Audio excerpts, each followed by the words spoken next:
Most players started to use this stretch because they saw a pro use it. That pro used it because they saw another pro use it. And that pro used it because in 2012 their PC couldn't handle anything else that looked decent. Now somewhere along the way I had no choice became this is better, and nobody stopped to actually break down what you gain and what you lose. So in this video I'm covering the biggest titles where stretch actually matters, what it gives you, what it costs you, and a straight answer on whether it's worth it or not. But first let's look at how did we even get here. Now 10 years ago we played stretch because PCs were garbage. We hated black bars and stretch looked much better. You had an old CPU, a budget GPU, and if you wanted to actually hit the refresh rate of your monitor, which back then was around 144 Hz, you had to drop your resolution. But then you stretch it to fill the screen and something happens. The game looks cleaner, easier on the eyes, and models look bigger, easier to spot. Now for a lot of people it wasn't just a compromise, it was genuinely better to play on. And once enough pros adopted it, it became the default. If at that point you play native, you were the weird one. So stretch went from necessity to preference to just how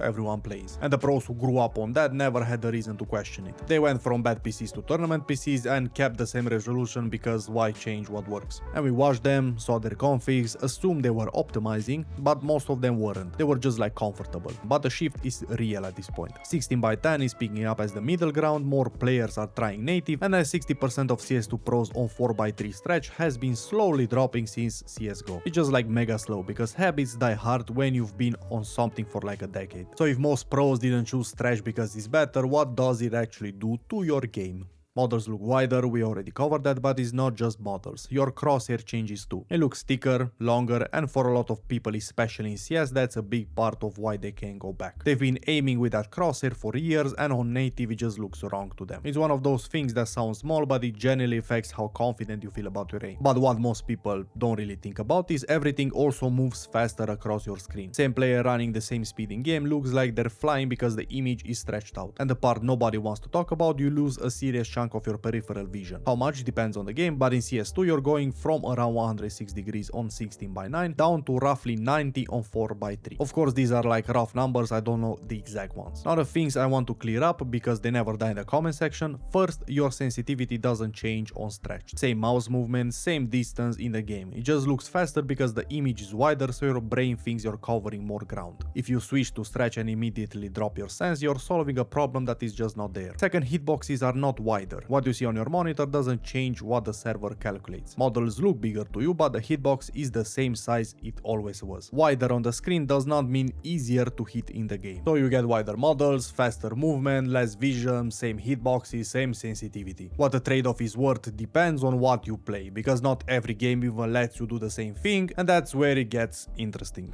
CS2 is the one game where stretch just works. Pick 4x3, set your GPU to scale it, done. Every pro has access to the same thing on LAN and in rank. If stretch makes sense everywhere, it's here. And that's why 60% of the pro scene still uses it. Now Valorant is the opposite. If you change your resolution to 4x3 in the setting, the game scales character models back to normal proportions. Only the UI stretches. So your image looks worse and you get nothing for it. And I know that a lot of people are playing on what they think is stretch and it's absolutely doing nothing for them. To get like true stretch in Valorant, you need to mess with device manager or edit config files. And even then, patches breaks it regularly. Of course, you won't get banned in ranked for using it, Riot tolerates it there, but they're never going to officially support it either. They designed the game to prevent it on purpose. For what absolute reason, I have no idea, because that's such a dumb idea. As for Fortnite, Epic locked it out of competitive in 2019, it gave you like extra vertical FOV during build fights, and Epic decided that was too much. They patched out that vertical FOV expansion, what's left is just like horizontal stretch with no real gameplay benefit beyond like slightly bigger looking models. The pattern is pretty clear though, the more a game fights you on stretch, the less reason you have to force it. And even if every game supported it clean, there's still one argument stretch players always fall back on: performance. Now the FPS argument made sense when your GPU was struggling to keep on.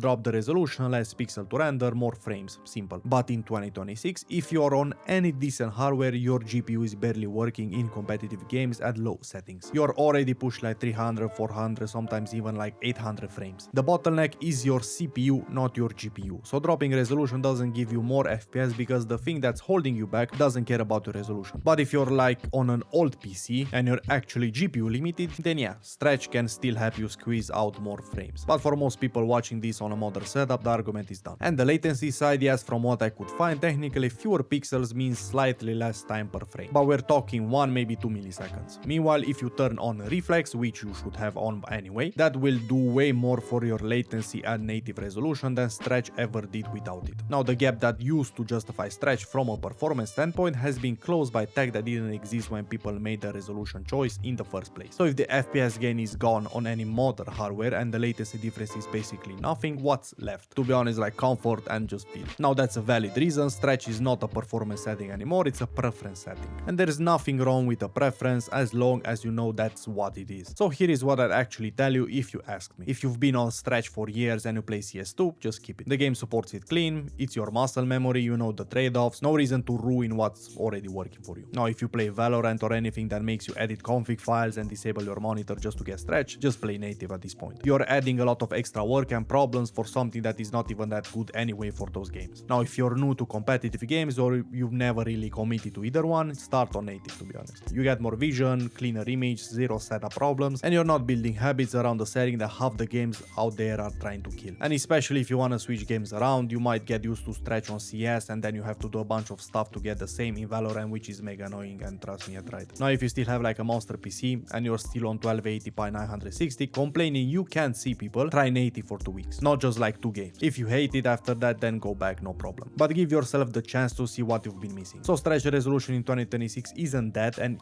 it isn't broken, it's just not what it used to be for some games. It's not gonna make you per se a better player at any game because again it's all personal preference. And as someone who plays Stretch only for like 12 years, now that my PC can actually run native, I prefer native all day. So now drop your resolution and what game you're playing in the comments, I want to see the split, and also let me know what you think about Stretch resolution in general. And if you want to see more videos about peripherals or just like tech in general, check out this next video.